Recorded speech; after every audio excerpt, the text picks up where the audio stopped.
Friends, this video is on the making of the Indian Constitution. Hello friends, this is Shikha Singh and I am going to start this video by telling you about the making of the Indian Constitution.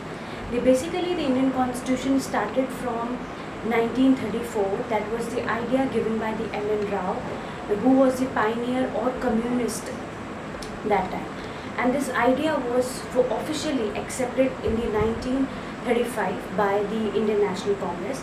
And this was given the idea of making the Indian Constitution without the interference of the outsiders by the Jawaharlal Nehru, and it was accepted by the Indian National Congress. This offer was also accepted by the British government, and that acceptance is called the August Offer. That is 1940. And basically the British government agreed with this as they want the India's support in the World War II. So they agreed on the making of the Indian Constitution without the interference of the outsiders. So this accepting of the proposal is known as the August Offer in 1940. Then they sent the 3 cabinet members from the British England, and they started making they have given the idea how the Indian Constitution can be framed, but it will be framed with the help of Indians only. So that time 1942 was the time is 1942. So that was not accepted by the that is not accepted by the member of the Muslim League who were demanding the Pakistan. They wanted a separate constituent assembly for the Muslims and separate constituent assembly for the India. So as they were demanding for the Pakistan. So this offer was not accepted by the Britishers, neither this offer was accepted by the Indians. So this plan, which was the cripp proposal, that is 1942 plan, did not work very well because of the Muslim League. So after this ending of this proposal, there was a Quit India movement in 1942, where all the leaders of the India, major leaders of the India were put behind the bars, and all the leaders, including the Mahatma Gandhi, was there in the bar. On the grounds of the ill health, he was released after some months.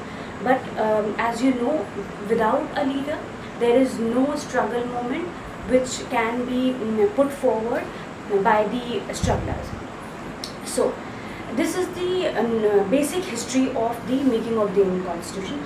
Now I am going to talk about the Constituent Assembly.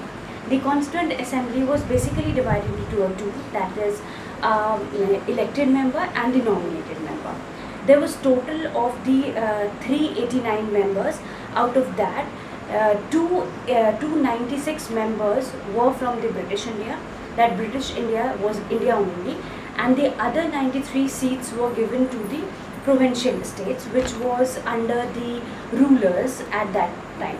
I am distinguishing between the British India and the ruler province. The British India were the UP, Bihar, Punjab, Haryana, Orissa, Madras, Mumbai. These were the states which were under the British India.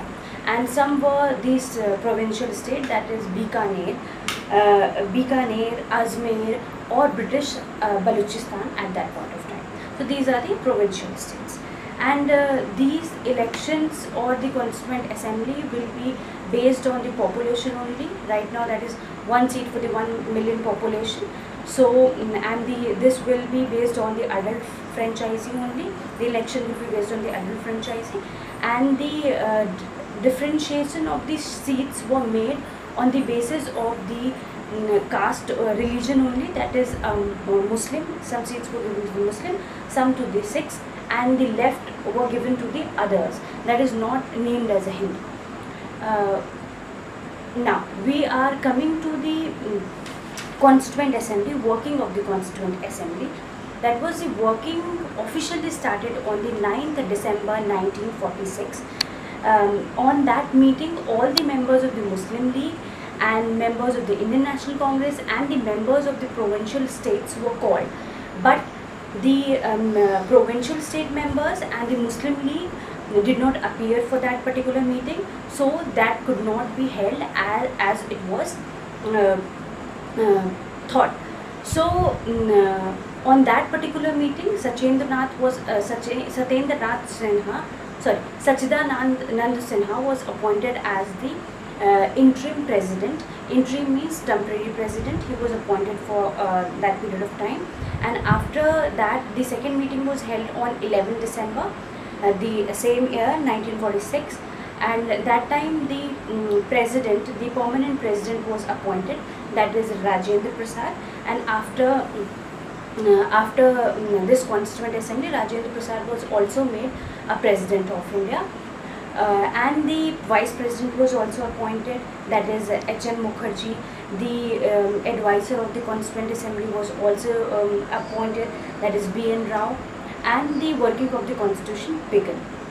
But here is a important point which was given by the Jawaharlal Nehru, the objective resolution, which was given by the Jawaharlal Nehru on the 13th December 1946. The objective resolution is basically what is objective? Basically, objective is a purpose for making anything.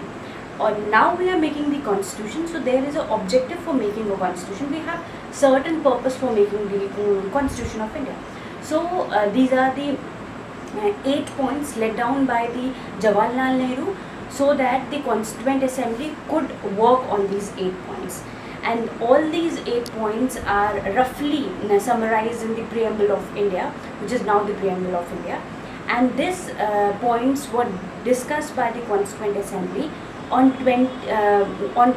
this was finalized on 22nd January 1946, and it was discussed for the one complete month.